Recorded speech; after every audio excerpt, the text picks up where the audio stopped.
o cinema na jarayewo kajenyen peri anunawa cinema sora saturday samedi onira o cinema na jarayewo kajenyen peri anunawa cinema sora ankumbe kanga lomba mile kono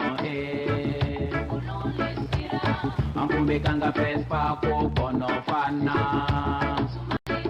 la fête du cinéma c'est au plateau Moyewa intègre faire on va faire des rencontres on va filmer et tout ce cas d'abord pour les talons d'Yenenga on va gagner on va chanter on va swinguer on va gagner on va chanter on va bouger samedi samedi on ira au cinéma na jarayewo kajenyen peri anunawa cinema sora samedi samedi on ira au cinéma na jarayewo kajenyen peri anunawa cinema sora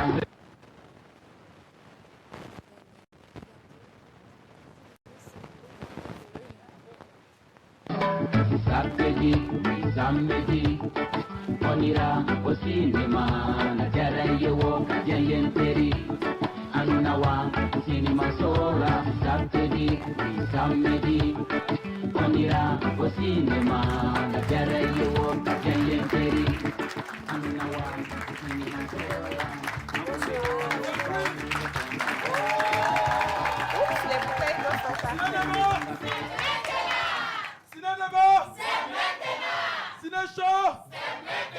Alors qu'est-ce qu'on attend pour applaudir pour Sonia Cocktier et ses invités?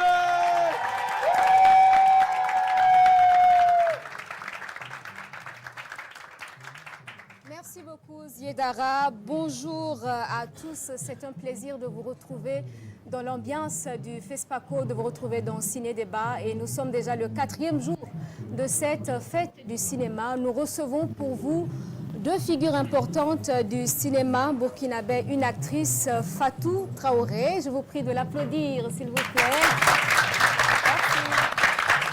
Et nous avons également à ma droite Dany Kouyaté, réalisateur qui présente un film en lice donc, pour les Talons d'Or de Yenenga à ce FESPACO. Bonsoir et bienvenue. Merci. Applaudissez pour vous.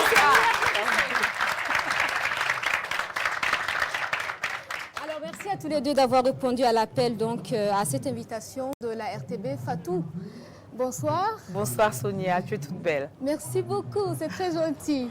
Alors ça fait très longtemps, je pense, qu'on ne vous a pas vu sur nos petits écrans, non? C'est vrai. Oui. En fait, j'ai envie d'essayer d'emboîter un peu le pas aux grands frères. Voilà, donc j'ai commencé à me former en réalisation. Oui. Et puis voilà, mais je continue toujours à jouer. Et comment ça se passe, cette formation pour la réalisation? Ça date de quand votre dernier tournage en tant qu'actrice? Actrice. Oui. En tant qu'actrice, c'était en 2000, on est en 2024, 25, oui. Oui. C'était en 2024, décembre 2024, oui. en Côte d'Ivoire. Oui, vous avez tourné, vous avez joué sur quel projet? J'ai joué sur le dernier projet de O.L. Brown. Le titre, c'est Maman, avec Issa Sawadogo, Bruno, Henri, Adrienne Coutois, oui. À Abidjan. Nous avons lu quelque part que vous rêviez de jouer à Hollywood. Bah bien sûr. Donc on revient vers vous pour développer tout cela. D'accord. Bonsoir Dany Kouyaté. Bonsoir.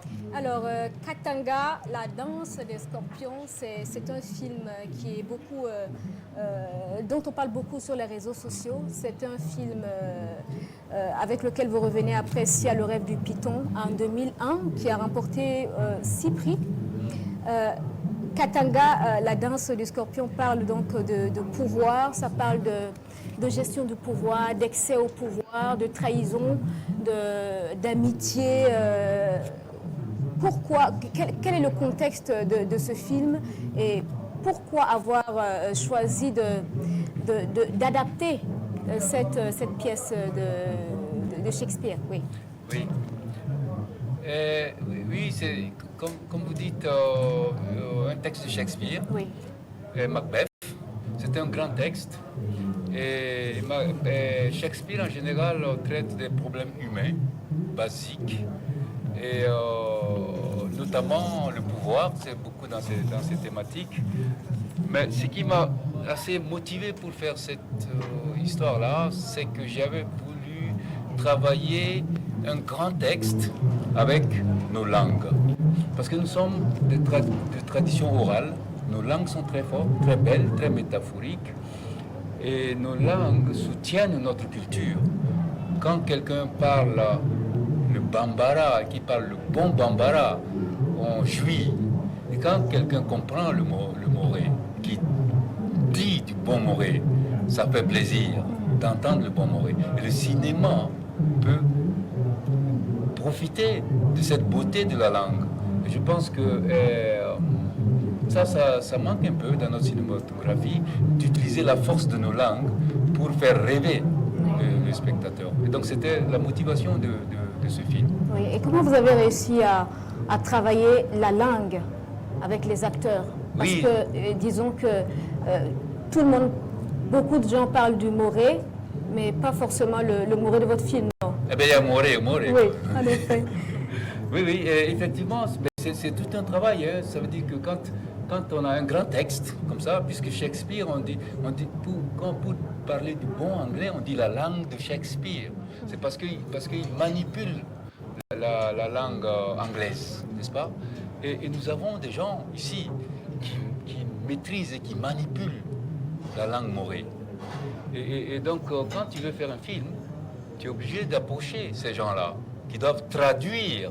Parce que tu pars d'un texte qui est écrit en langue européenne. Si tu approches quelqu'un qui maîtrise la langue, il te dira déjà que ce qui est dit là, dans notre langue, ça ne se dirait pas comme ça. Alors ça se dirait de telle autre façon. Et il se trouve que parfois, cette telle autre façon est encore plus jolie que la façon de départ. Parce que nous, nos langues sont métaphoriques par définition. Et nous, on ne s'appuie pas sur l'écriture, on s'appuie sur la parole. Et justement, pour cette langue, vous avez des acteurs qui sont très familiers de jouer en langue morée. Vous avez Gustave Sorgo, vous avez Rasmané Zongo, et puis bien d'autres acteurs du cinéma burkinabé qui sont de grosses pointures, comme on dit.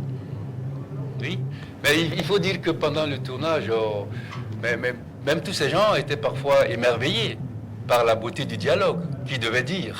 Oui. Et c'est pour dire que la beauté de la langue dépasse la langue quotidienne. C'est-à-dire que, bon, parler comme ça, le moré ou le bambara, c'est une chose. Mais parler au sens philosophique, au sens poétique du terme, c'est une autre chose. C'est une façon de mieux transmettre l'émotion? Mais oui, forcément. Parce que l'émotion passe par la langue et passe par la culture de la langue. Vous savez, avant, la parole était sacrée chez nous. Parce que c'est pour ça qu'on te disait, je te donne ma parole.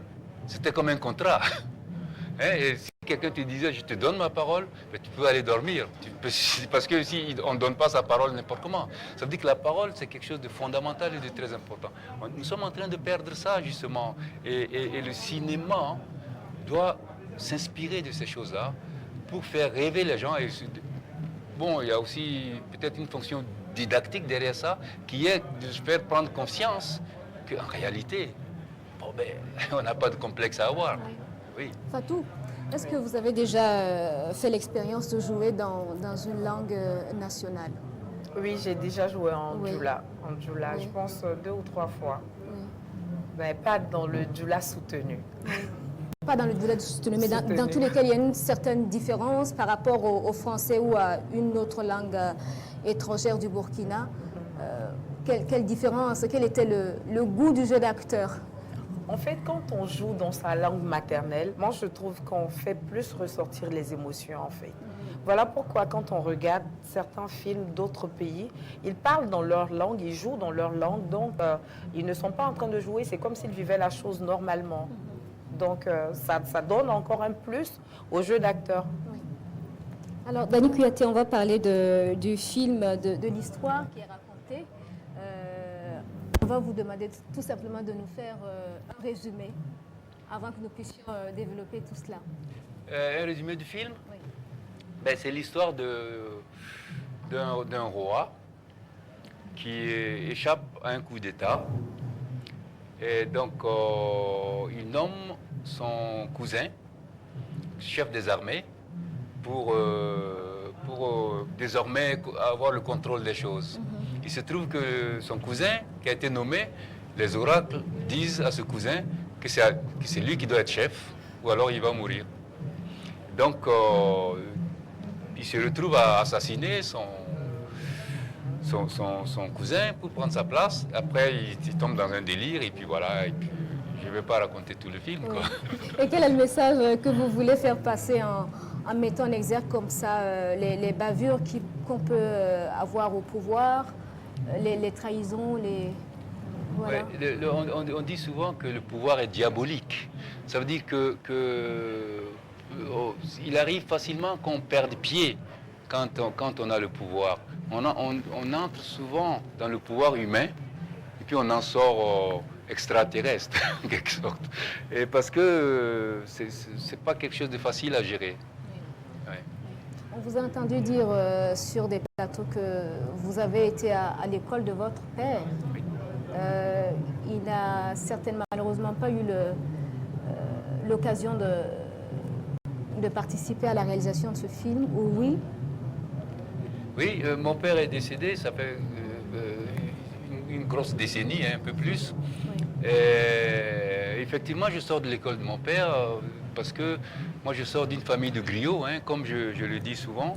Et dans notre système traditionnel, tu as l'école de ton père. C'est ton père qui est ton école. Et moi, j'ai été à l'école de mon père, quand bien même j'allais à l'école moderne, chose que lui n'a pas faite, parce que mon père s'est arrêté au certificat d'études primaires à l'époque, ça suffisait pour être fonctionnaire, etc. Et donc lui, il a beaucoup plus profité de l'enseignement de mon grand-père, qui est son père. Mais moi, j'ai profité qu'à moitié de l'enseignement de mon père, parce que j'allais à l'école moderne. Mais ceci étant, je suis quand même resté à son école tant qu'il était en vie.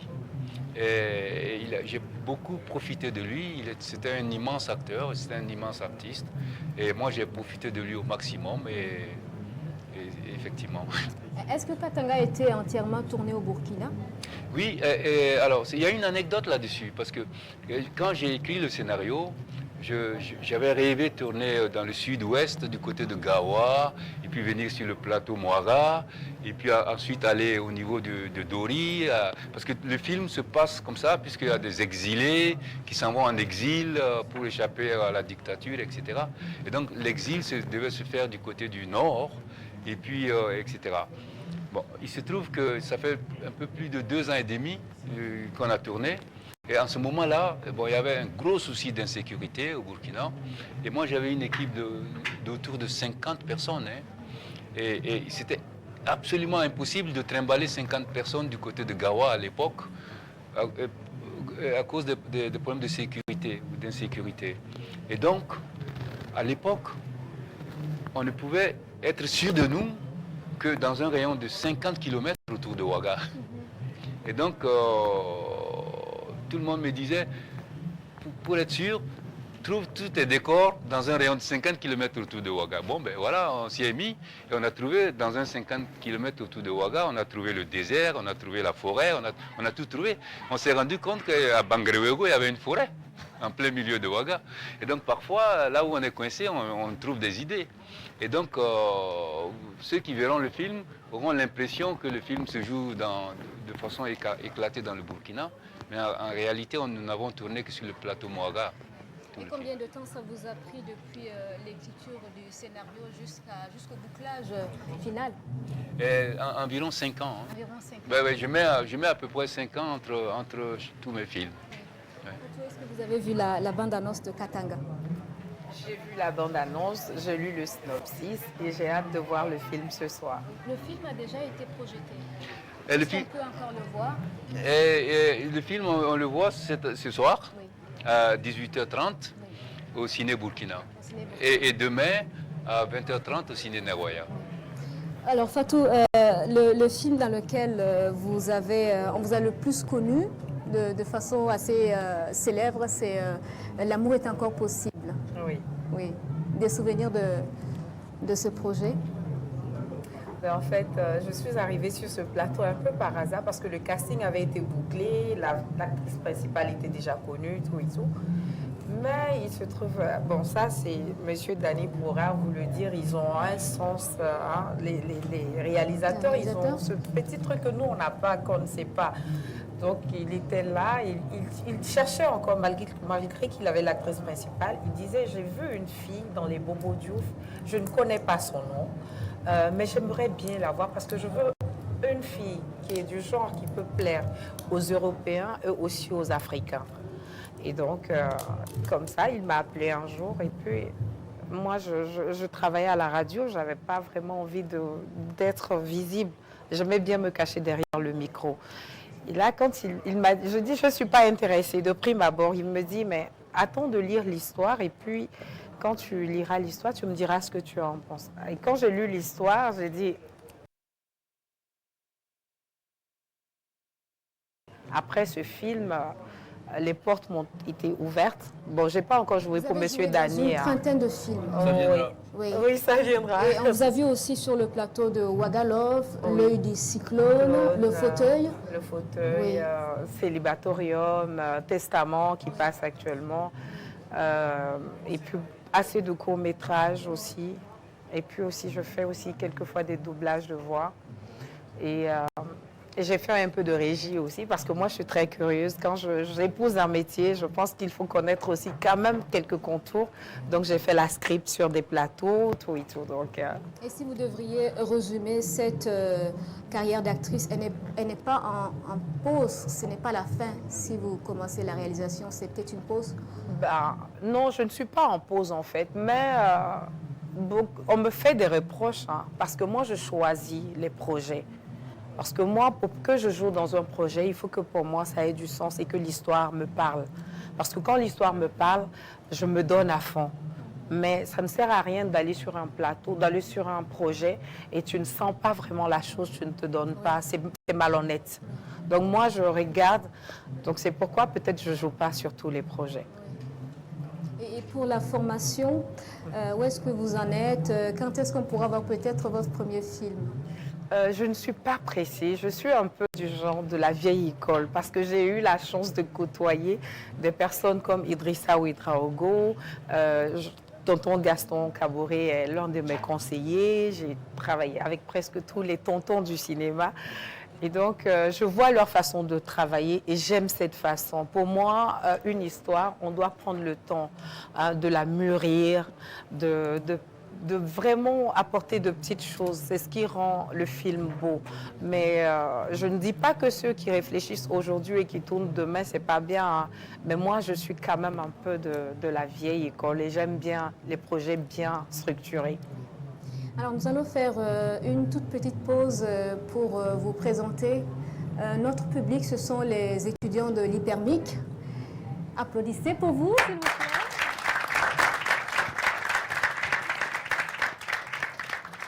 Applaudissez une deuxième fois pour nos acteurs de cinéma.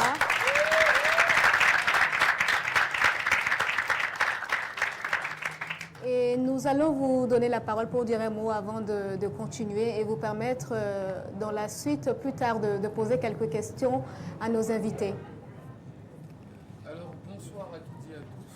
Bonsoir, messieurs et mesdames. Nous sommes très heureux de vous voir ici. Ça nous fait plaisir en tant qu'étudiant en communication et journalisme. Je suis Ignace Kendré-Beogo, étudiant en 3e année de communication pour le développement à l'Hypermic. L'Hypermic, c'est un institut qui forme des communicants et des journalistes en communication pour le développement, en communication et management des organisations et en journalisme. Et pour le FESPACO, comme vous pouvez le voir, on exerce Radio Campus qui fait partie de l'Hypermic où nous produisons des reportages, des interviews. C'est une manière pour nous déjà de former, de se former, de se préparer au métier de journalisme et de communicant.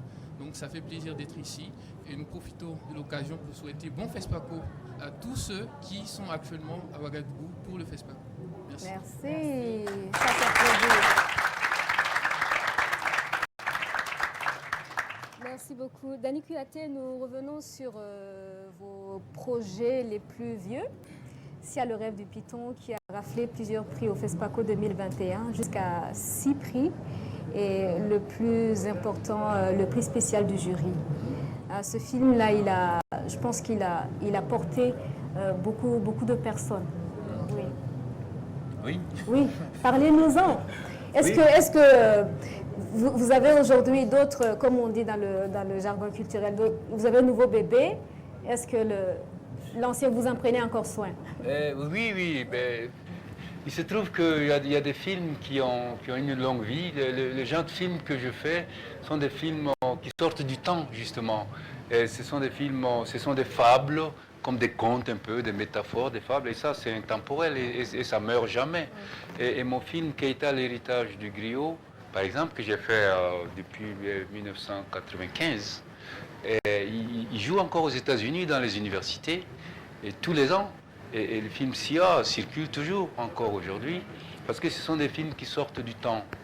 Et c'est la même chose que Katanga, ce sont des grands textes, ce sont des contes, ce sont des fables, c'est des métaphores politiques, sociaux, culturelles, etc.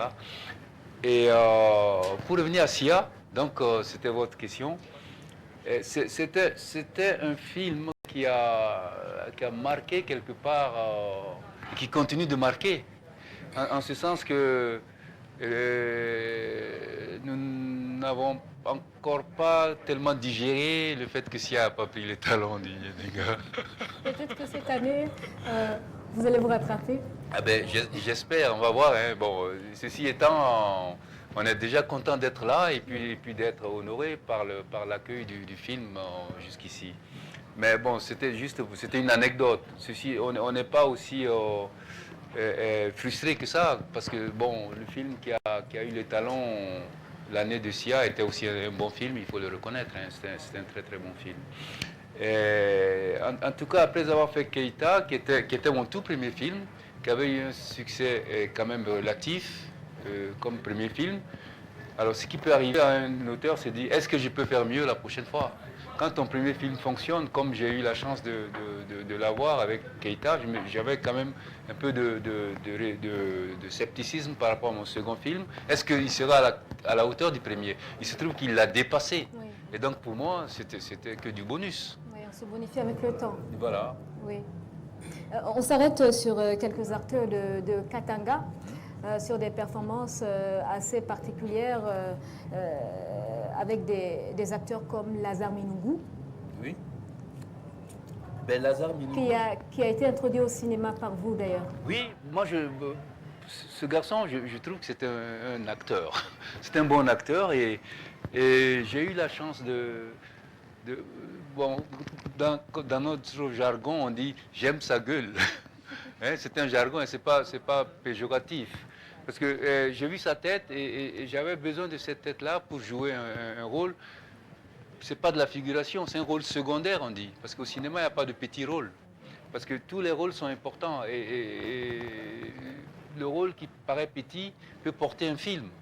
Et de la même façon, un acteur peut jouer un rôle secondaire qui va faire qu'on va le découvrir pour l'appeler dans un autre rôle. Donc il n'y a pas de petit rôle. Et donc Lazare, effectivement, il a joué avec moi dans Waga Saga, dans un rôle qu'on peut appeler un petit rôle, hein, un rôle secondaire.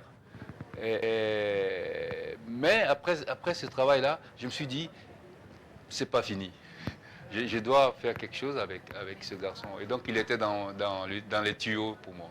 Et vous avez aussi sur votre plateau Rasmane Zongo. Rasmane Zongo, pas Ouedraogo? Rasmane Ouedraogo. Oui, Ouedraogo, oui. Rasmane Ouedraogo, bien sûr, lui, c'est mon tonton et c'est un monstre du jeu, hein, d'acteur. Et bien sûr, ce sont nos monuments. J'ai la chance de travailler avec lui et il a beaucoup donné dans ce film. Il m'a beaucoup donné. Fatou, donc on va revenir sur la formation. D'accord. Quand est-ce, une fois de plus, pensez-vous qu'on va pouvoir voir vos films? Même si vous prenez votre temps, oui. Je prends mon temps parce que moi, j'aime bien être actrice. Hein. La réalisation, c'est parce qu'un temps, j'avais eu un petit moment et puis je me dis, je vais profiter, me former. Sinon, même si je deviens réalisatrice, c'est pas pour maintenant, c'est pas pour tout de suite. Mais actrice, c'est ça mon dada en fait. Et puis j'ai une petite anecdote par rapport au film Sia. Si je suis venue au cinéma, c'est à cause du film Sia. À cause de l'actrice Fatoumata que j'ai eu la chance de rencontrer aussi à Bamako. Parce que quand j'ai vu son jeu, je me suis dit, mais attends, elle est magnifique. Et puis, je me suis dit, mais attends, pourquoi je ne pourrais pas faire ça? Et là, voilà pourquoi j'ai accepté la première fois de jouer d'abord dans les Bobo Diouf. Et c'était d'abord pour m'amuser, mais le film Sia a été le film qui a déclenché mon envie d'être actrice, en fait. Et quels pourraient être les sujets que vous voudriez aborder au cinéma en tant que réalisatrice? On a tellement de sujets très importants, hein, les uns que les autres. On a, comme M. Dany l'a dit, on a la politique, on a les problèmes socio-culturels, on a beaucoup de choses, on a beaucoup de sujets, mais je ne suis pas trop le genre à rentrer dans les histoires, je t'aime moi non plus, les histoires d'amour, trucs comme ça. Moi, j'aime bien l'Afrique vue par les Africains et les films africains, faits par les Africains, pensés par les Africains, avec nos mentalités et nos traditions. Voilà. Comment vous vivez le FESPACO? Comment vous fêtez? Bon, actuellement, moi, je ne fête pas parce que je m'occupe de la catégorie fiction long métrage dont M. Dany Kouyaté. Je suis chargée, je suis leur élève, je suis chargée de les chercher à l'hôtel, de les amener en salle de ciné et les ramener à bon port. Voilà, et ensuite les amener, exactement, et à chaque fois qu'il y a le FESPACO, je suis dans l'organisation. Je n'ai pas beaucoup de chance de voir des films, mais aujourd'hui j'irai voir Katanga, parce que je ne veux pas qu'on me raconte ce film, parce que j'ai vu ce que Gédéon a écrit là-dessus, et là moi je dis on a notre étalon. Oui. Voilà.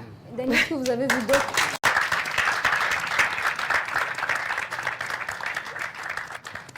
Dany, est-ce que vous avez vu d'autres films en compétition pour les Talents d'Or?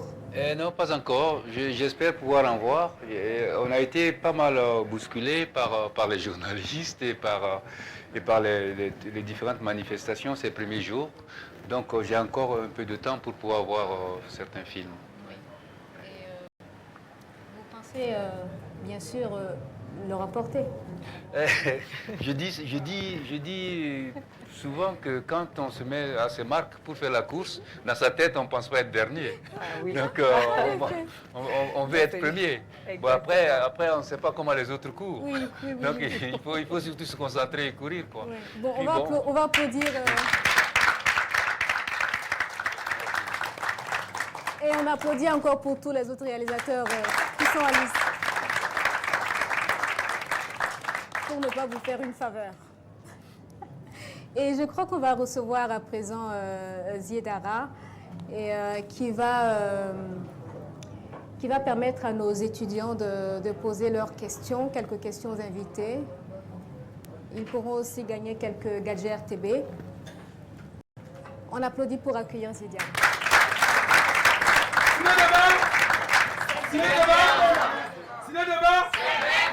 C'est maintenant. Alors donc on applaudit bien sûr pour Sonia Kokti et ses invités. Big up au passage au doyen Dany Kouyaté.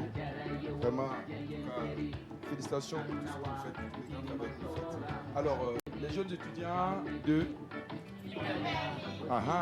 vous savez ce qu'on va faire? Vous voulez gagner? Est-ce que vous voulez gagner? D'accord.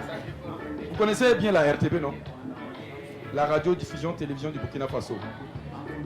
Vous suivez le journal? Vous suivez bien le journal? Vous suivez le journal? Bon, Sonia Kokti, c'est l'occasion pour moi de savoir si effectivement elles suivent le journal.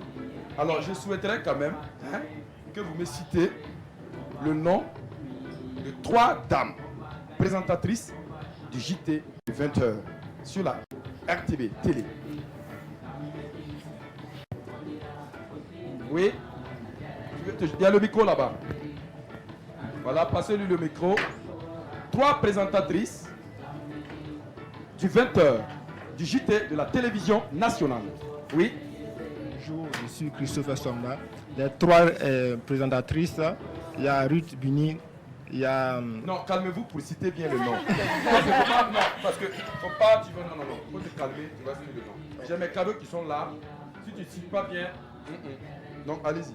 d'accord. Donc il y a Ruth Bini, il y a Kokti et il y a Mounira Kéré. J'ai demandé 3 noms. Oui, c'est 3 que j'ai cités. Ruth Bini Ouattara. Oui, Uh-huh. Mounira Kéré Uh-huh. et il y a Kokti. Oh. J'ai dit 3 présentatrices du JT du 20h. J'ai dit du 20h. Sonia Kokti, elle est là, elle présente le 13h. Ok. Le dernier nom. La Koulibaly. Quoi Koulibaly. Quoi Koulibaly? Christine Koulibaly. Oh, on applaudit. Même si vous l'avez aidé, il a eu quand même de la promotion avec ses gamins, je sais. Donc les 3 présentatrices, dames du JT, on répète, c'est Ruth Bini Ouattara, Mounira Kéré, Sanoa Christine Koulibaly.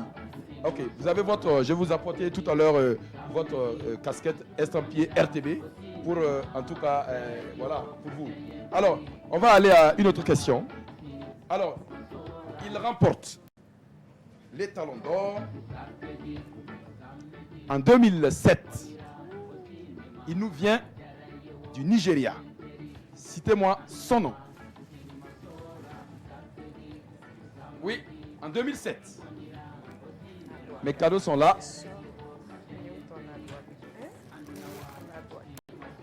Oui. Jetez-vous à l'eau.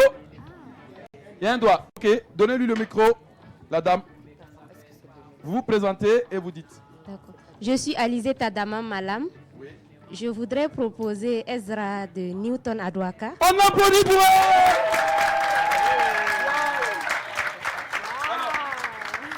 Son chapeau estampillé RTB pour celui qui a trouvé le nom des présentatrices.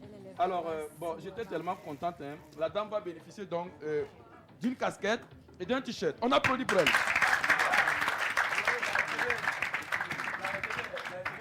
Heureuse, hein? Vous savez très bien. Voilà. Alors, je voudrais également terminer par cette question bonus pour vous. C'est vrai, j'ai dit il y a 3 présentatrices, des dames, au niveau donc du journal télévisé hein, de la RTB du 20h. Il y a un homme parmi eux qui présente le 20h. Je souhaiterais avoir son nom tout de suite et maintenant. Oui, le micro est là-bas. Et le monsieur de devant. Oui.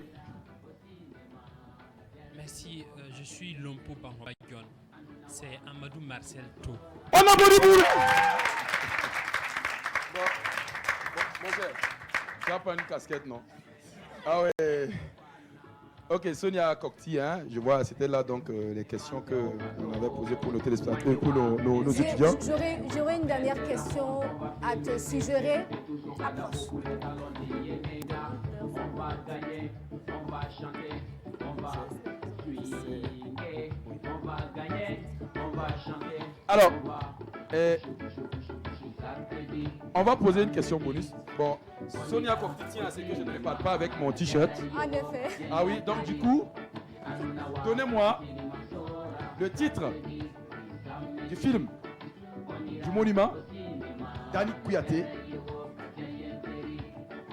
présent ici. Qui est en compétition pour les talents Qui est en d'or. compétition pour le sac.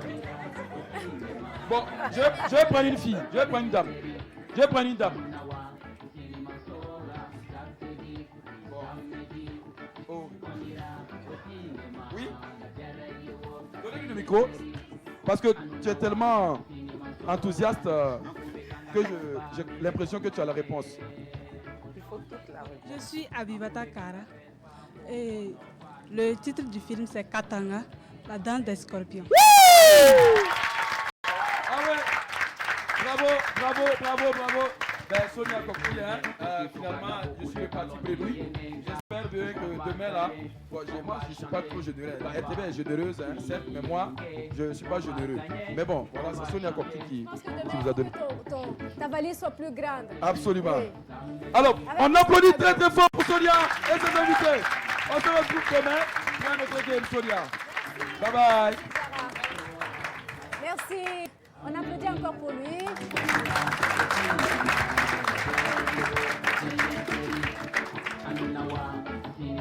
Merci beaucoup. Nous revenons à nos invités. Dany Kouyaté, quel est votre regard sur le cinéma africain en ce moment avec le sursaut identitaire que l'on connaît dans plusieurs pays de la sous-région déjà?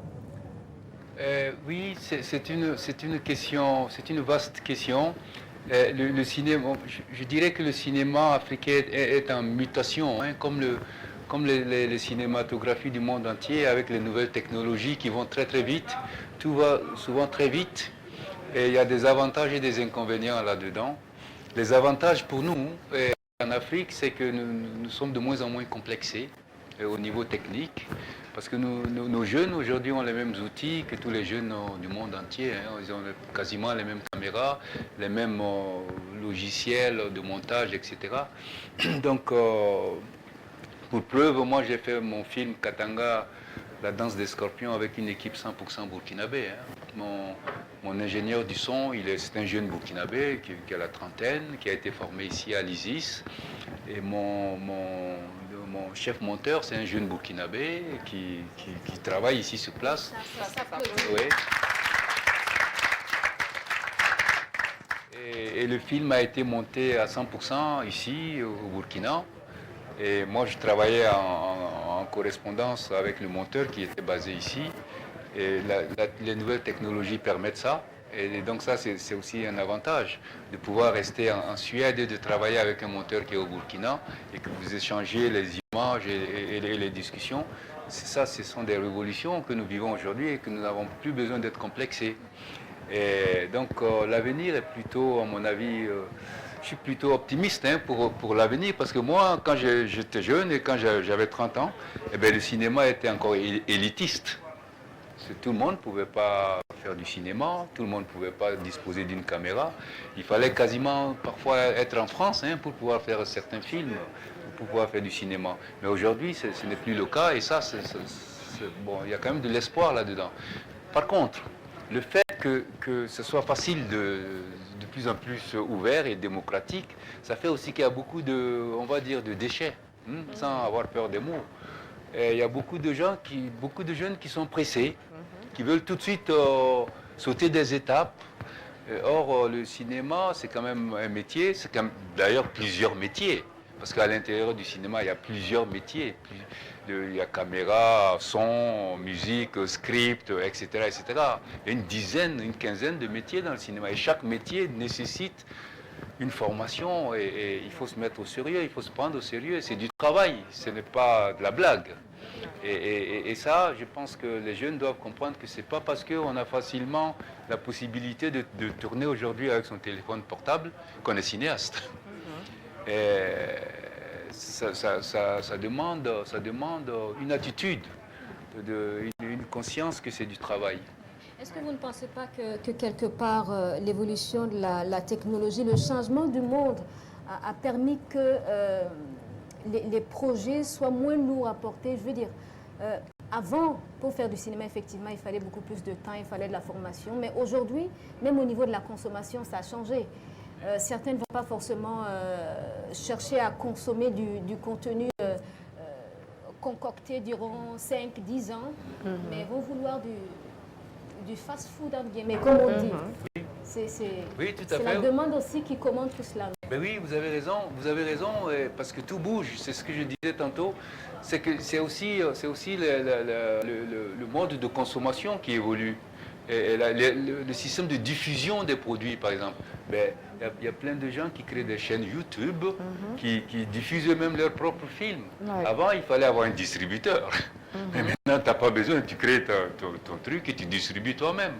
Donc, il y a beaucoup de possibilités. C'est pour ça que je disais que nous sommes en mutation.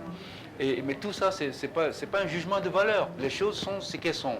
Je crois que le problème, c'est pas les outils. Le problème, c'est ce qu'on fait des outils. Comment on les utilise.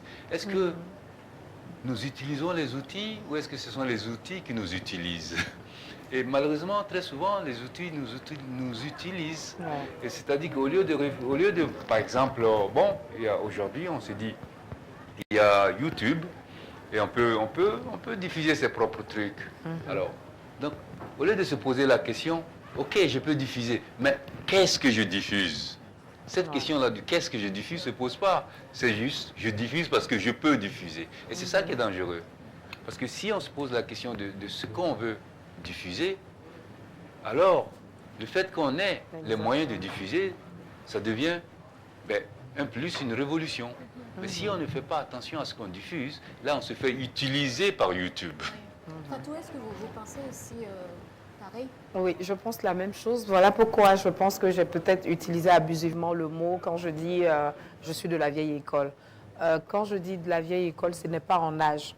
C'est parce que tout simplement, aujourd'hui, je trouve que beaucoup de scénarios sont vides. Quand moi je regarde certains films, je ne fais pas 15 minutes, je zappe. Parce que l'histoire, la personne n'a pas pris la peine de mûrir l'histoire, de vraiment concocter la chose, de la laisser mijoter. Donc aujourd'hui, je rêve, j'écris un scénario, demain je commence à tourner. Et là, c'est pourquoi je ne critique pas, mais je trouve qu'on a plus de déchets, comme M. Dani l'a dit, que de vrais projets. Sinon, on a même les plateformes de streaming. Tu n'as même pas besoin d'aller forcément sur YouTube. On a plusieurs plateformes. Il faut même aller au Mika, c'est proposé. Et là, aujourd'hui, tout le monde dit je suis cinéaste, tout le monde dit je suis réalisateur. Voilà pourquoi quand vous m'avez posé la question à savoir si je compte réaliser maintenant, je trouve que je ne suis pas encore prête. Parce que j'attends vraiment d'être prête pour faire quelque chose de bien. Je n'ai pas envie de faire juste quelque chose parce qu'il faut faire quelque chose. Je ne pense pas comme ça. Voilà, donc c'est dangereux. C'est bon si on l'utilise à bon escient, mais c'est très dangereux si on l'utilise mal. Parce qu'aujourd'hui, quand tu regardes les films, on véhicule des messages sans vraiment prendre la peine de vraiment regarder le contenu de ce qu'on diffuse. Et ça, c'est dangereux. Aujourd'hui, on a tendance à se laisser aller vers la tendance sans même prendre le temps de retourner vers les fondamentaux, nos histoires réelles. Est-ce que ce sont nos vraies histoires qu'on présente? Je ne pense pas. Aujourd'hui, je pense qu'on présente plus des choses qui ne sont pas vraiment notre identité. Et est-ce que vous pensez que cette immaturité, on va dire au niveau de la construction des histoires, se retrouve aussi dans les jeux d'acteurs?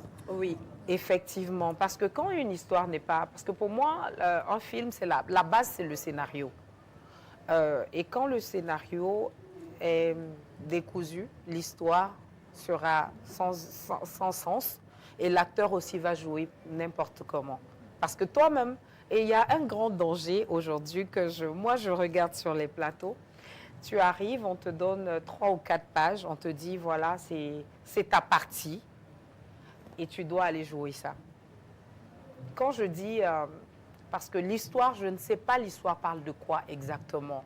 Alors que l'acteur a besoin de connaître toute l'histoire pour pouvoir jouer. Parce que tu peux me donner juste une partie. Je vais jouer cette partie, mais sans comprendre je joue dans quel contexte. Et ça a tendance à jouer sur le rendu, en fait. Parce que on va te dire, là, tu dois juste jouer une vendeuse d'orange. Mais on n'est pas vendeuse d'orange dans un film juste pour être vendeuse d'orange. Ça a un sens. On doit te dire pourquoi tu dois vendre des oranges. Et tes oranges servent à quoi? Tout le texte, on doit comprendre. Même une petite partie, au moins il faut qu'on prenne, ça c'est le problème des réalisateurs, il faut qu'ils prennent la peine de t'expliquer toute l'histoire pour que toi tu puisses être dans le contexte. Mais moi, on va me dire, oui, tu joues juste une prostituée. Mais une prostituée a un rôle, apporte quelque chose dans l'histoire. Tout le monde sait ce que c'est qu'une prostituée. Mais qu'est-ce qu'elle apporte à l'histoire? C'est ça qui compte. Tu peux même jouer juste, tu es en train de marcher. Mais il faut que la marche que tu fais va vers quelque chose. Il faut que ce ne soit pas des histoires décousues. Et quand tu ne prends pas la peine d'écrire, quand tu ne prends pas la peine de relire ton histoire, ça n'a pas de sens. On fait des choses qui n'aboutissent pas. Ou même on regarde et après on oublie. Mais quand tu prends un film comme Yaba, c'est un film que tu peux regarder plusieurs fois et toujours tu découvres quelque chose de nouveau. Tu regardes s'il y a le rêve du python. Tu regardes, aujourd'hui tu regardes, tu penses que tu as fini, mais demain quand tu regardes, tu vois autre chose. Et c'est en même temps éducatif. Mais aujourd'hui on joue, et je vois aujourd'hui dans beaucoup de films, on parle plus d'homosexualité, comme si on voulait vulgariser ça. J'ai rien contre eux, mais je ne pense pas que ce soit notre identité culturelle. Voilà. Et donc, on pense qu'aujourd'hui, pour tout film, il faut qu'on montre un homme efféminé. Non, ça n'a pas de sens. Dani Piaté, je voudrais que vous réagissiez sur, que vous appréciez, on va dire, la stratégie de Fatou, qui refuse parfois des rôles parce que ça ne lui convient pas, parce qu'elle estime qu'elle ne pourra pas incarner. En tant que réalisateur, comment vous faites face à ce type de refus de la part d'un comédien? Comment vous accueillez ça?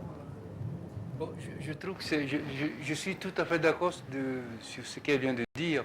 Je trouve que c'est très courageux pour un comédien ou une comédienne de refuser un rôle qui ne s'empare. Tout simplement parce que tu es censé incarner un personnage, un caractère. Mais si tu ne le sens pas, si tu n'es pas d'accord, ben, tu ne peux pas l'incarner. Tu triches. Et donc, mais on dit souvent que l'acteur, il est censé pouvoir se mouiller dans tout type de peau.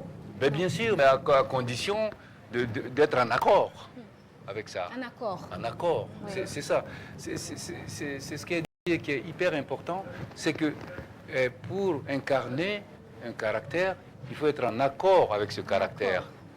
Sinon, mais pas seulement en être capable, mais en accord, par exemple. Pour être capable, on est capable. Hein. Si on nous dit fais quelque chose, là, on le fait. Mais c'est machinal. Par exemple, Fatou ne voudrait pas jouer une homosexuelle. Ça dépend du contexte. Si c'est pour... C'est un exemple dans le contexte. Oui. C'est pas que c'est l'homosexualité, non. Mais qu'est-ce que j'apporte à travers ce rôle? C'est quoi je présente? C'est ça le plus important pour moi. Quand on me donne un scénario, je prends la peine de lire. Et je lis le scénario plusieurs fois. Et après, si j'ai des questions, je pose au réalisateur. Et souvent, on discute. Je lui dis, bon, écoute, c'est ton histoire. Je ne change rien dedans. Mais... j'ai une suggestion. Il prend ou il ne prend pas, parce que c'est en ce moment, quand tu t'engages pour un projet, tu es aussi partenaire du projet et tu souhaites que ce projet marche. Donc, le réalisateur, le scénariste, il a écrit son film. Le réalisateur, il change l'histoire du scénariste, parce que ce n'est pas le scénariste qui est le réalisateur. Mais si toi, tu es comédien et que tu penses que tu peux aussi apporter quelque chose, tu proposes. Mais ce n'est pas ton choix qui compte, mais tu proposes et c'est important. Tu proposes. Quand on a fait L'amour est encore possible, tonton Manou, il m'a posé des questions. Et c'est un film qu'il avait écrit il y avait longtemps. Et donc, je lui ai simplement dit, je ne connaissais même pas en fait le cinéma, mais je lui ai dit, tonton Manou, votre façon de parler dans ce scénario, nous on ne parle pas comme ça aujourd'hui. Ce n'est pas notre génération. Il y a des mots, je dis, je ne connais pas. Il m'a dit, ah bon? Et au début, il y a un acteur chevronné qui lui a dit, mais pourquoi c'est elle qui doit décider? Je dis, je ne décide rien, mais je pense que si je m'engage, je veux que ça soit bien. Et pour cela, c'est moi, je dois jouer le rôle principal. Et la façon de parler, ce qui est écrit, c'est pas comme ça on parle aujourd'hui. Alors que le film, il est évolutif. Et tonton Manou m'a dit, je veux t'écouter. Mais je l'ai dit avec politesse. Il m'a dit, je veux t'écouter. Mais est-ce que vous savez qu'on a repris plusieurs parties, on a écrit ensemble. Et il était content. Et tout le monde était heureux sur le plateau. Parce que sur un plateau où il y a une bonne ambiance, ça va vite. Il avait prévu un mois, 15 jours pour le tournage. Mais on l'a fini en 18 jours. Parce que tout le monde était bien. Et la plupart des films, enfin, il y en a beaucoup qui se reconstruisent pendant le tournage. Oui, mais ce qu'elle pose comme question, comme problème, c'est une question fondamentale. C'est la direction d'acteur. Parce que le problème dont elle parle, c'est la question de la direction d'acteur. Et ça, c'est un grand problème chez nous, parce que souvent, les réalisateurs ne sont pas des directeurs d'acteurs. C'est exactement de ça qu'elle parle.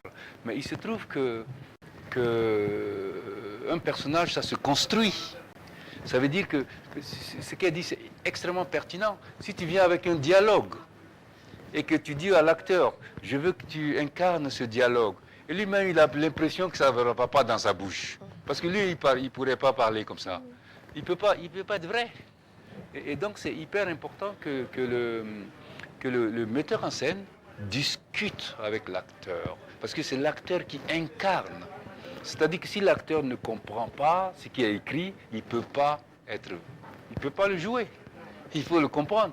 Si tu écris des dialogues qui coincent dans la bouche de l'acteur, ben, il est faux.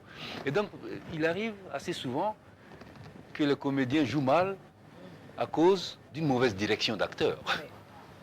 Et on oublie parfois que ce n'est pas le comédien qui est mauvais, mais que c'est la direction d'acteur qui est mauvaise. Et quelle est la place de la direction d'acteur dans le processus de réalisation du film? C'est avant le tournage? Ben, oui, déjà, je pense qu'après, ça dépend de chaque contexte, de chaque histoire. Mais ce qui est certain, c'est qu'elle parlait tout à l'heure, par exemple, de la prostituée. Bon, on te dit de jouer une prostituée. Et puis on t'amène la page du dialogue où la prostituée joue. Et puis tu ne sais même pas pourquoi elle est prostituée. Mais parce qu'elle est prostituée, peut-être il y a une raison. Peut-être qu'elle a dû faire ça pour nourrir sa famille. Peut-être qu'il y a quelque chose qui a fait qu'elle est devenue prostituée. Mais si elle ne connaît pas toute cette histoire-là, elle a besoin de tout ça pour construire son caractère. Parce que quand tu es assis comme acteur et que tu pleures parce qu'il y a des choses qui se sont passées. Effectivement. Mais si tu n'as pas dans ta tête tout ce qui s'est passé, ça ne t'aide pas à incarner le truc. Et donc, ce n'est pas que des dialogues, c'est une histoire. Et c'est pour ça que, vous savez, aux États-Unis, à Hollywood, par exemple, ben, celui qui a joué, par exemple, Mohamed Ali, ben, il a passé, je ne sais pas, 3 mois à courir, à boxer, c'est toute une préparation pour incarner un rôle. Ben oui, tu te prépares. Mais si on te dit que tu es prostituée, ben, si tu prends ton rôle au sérieux, tu vas regarder des prostituées. Tu vas voir comment ils marchent, comment ils se comportent, comment ils font et pourquoi ils font ça. Tu vas peut-être causer avec des prostituées pour essayer de comprendre leur truc. Et après, quand tu vas jouer, on ne peut pas imaginer que tu ne l'es pas. Tu ne l'es pas, parce que tu as tout compris. Et ça, ce travail-là manque souvent ici chez nous. Et c'est surtout les réalisateurs qui doivent aider les comédiens à incarner ce qu'eux, ils ont écrit. Tout à fait. Parce que moi, j'écris une prostituée. Et je prends une actrice qui n'est pas prostituée, c'est une actrice. Je dis, bon, tu vas jouer la prostituée. Elle se met à jouer, et puis c'est faux. Mais c'est à moi de dire, c'est pas ça ma prostituée. C'est vrai. Mais c'est à moi de lui dire, non, joue mieux, c'est pas ça. Mais si moi je dis rien et qu'elle fait une fausse prostituée, c'est pas sa faute. Le premier fautif, c'est le directeur d'acteur. Oui. D'accord, bien, je pense que nous n'avons plus assez de temps. Peut-être qu'on permettra à une seule personne de poser une question. Oui, allez-y, très rapidement. Merci, je me présente à nouveau, je suis Lompo Banwaba. Ma question concerne les deux invités. D'aucuns disent que l'art ne nourrit pas son homme dans un pays comme le Burkina Faso. Vous qui êtes dans le 7e art depuis plusieurs années, est-ce que vous confirmez, est-ce que vous êtes d'avis avec ces personnes-là? Merci. Ben, moi, je pense qu'aujourd'hui, les choses ont changé quand même. Mais difficilement, étant acteur au Burkina, on peut vivre uniquement de ça. Moi, je ne vis pas uniquement de ça parce que j'ai d'autres business à côté.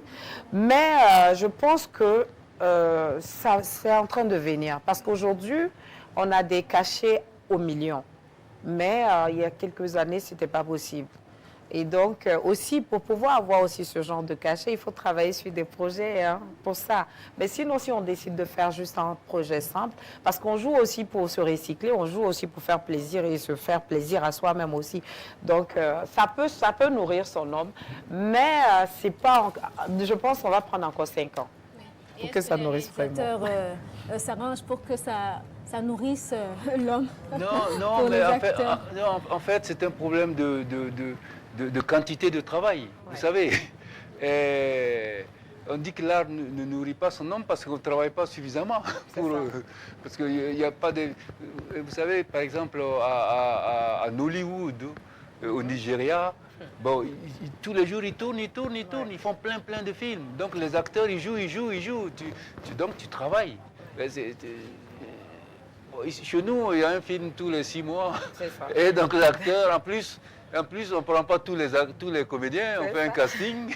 Donc il y a plein de gens qui n'ont pas l'occasion de travailler. Et c'est en ça aussi que l'art ne nourrit pas son homme. Et donc quand on fera suffisamment de films, qu'on produira suffisamment, que les comédiens puissent travailler assez régulièrement, c'est la même chose que les techniciens. Hein. Les techniciens, ils ne travaillent pas régulièrement, donc il n'y a pas suffisamment de boulot pour pouvoir se nourrir en permanence avec ça. C'est juste ça le problème. Ça n'a rien à voir avec le professionnalisme. On peut être très très professionnel sans s'en nourrir. Moi-même, je suis enseignant. C'est pas avec mes films que je vis, hein. Malgré le fait que... Oui. Les acteurs accusent assez souvent les réalisateurs. Mais on vient de découvrir que les réalisateurs non plus ne sont pas si riches que ça. Mais pour les acteurs qui accusent, moi je dis, on n'a jamais attaché un comédien à mener sur un plateau. Jusque-là, je n'ai jamais vu. Moi, quand ça ne me convient pas, je refuse. C'est mon principe à moi. Donc je ne peux pas accuser un réalisateur pour dire qu'il m'a mal payé parce que je suis allée sur son plateau. Moi, je me dis, on doit aussi être en adéquation avec soi-même. On doit être vrai avec soi-même. Si tu acceptes, tu ne te plains pas. Mais si tu te plains après, c'est que c'est toi le problème aussi. Oui. Dany Kouyaté, on va rappeler la diffusion de Katanga ce soir. Oui, Katanga passe ce soir au Ciné Burkina à 18h30. Oui. Et Fatou, on vous souhaite d'aller à Hollywood. Inch'Allah. En tant qu'actrice, comme en tant que réalisatrice. Merci beaucoup. Et aux étudiants de l'Hypermic, on va vous permettre de dire encore un mot sur vous. D'accord. Alors, pour l'occasion de la 29e édition du FESPACO, nous produisons des reportages, des interviews, comme je l'avais dit. Et durant le FESPACO, nous avons un journal, l'édition spéciale que nous présentons à 15h, où il y a des présentateurs qui présentent le journal avec des reportages faits par les étudiants. Notre radio, c'est une radio communautaire qui couvre un rayon de 35 km et gérée principalement par les étudiants. Et nous avons aussi une page Facebook Hypermic où nos articles sont partagés et aussi sur notre site web. Donc nous sommes très contents du travail que nous faisons et nous espérons que les téléspectateurs et téléspectatrices de la RTB iront voir nos productions et pourront aussi apprécier et nous permettre de nous améliorer pour notre future profession. Merci. Merci beaucoup, applaudissez pour vous. Et on applaudit une fois de plus pour nos invités, s'il vous plaît.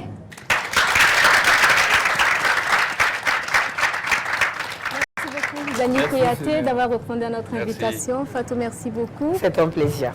Et donc voilà pour Ciné Débat aujourd'hui. Nous vous retrouvons demain à la même heure donc pour un nouveau numéro avec de nouveaux invités.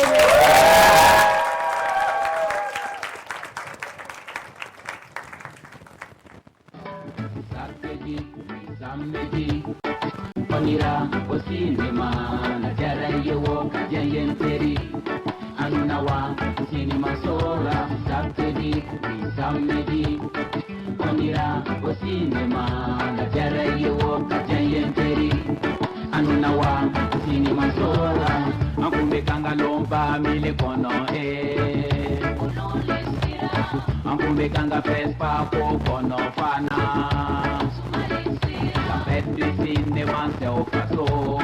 Moyewa, intègre fait. On va faire des rencontres, on va filmer. Et tout son cadavre pour les talons Yenenga. On va gagner, on va chanter, on va swinger. On va gagner, on va chanter, on va choper.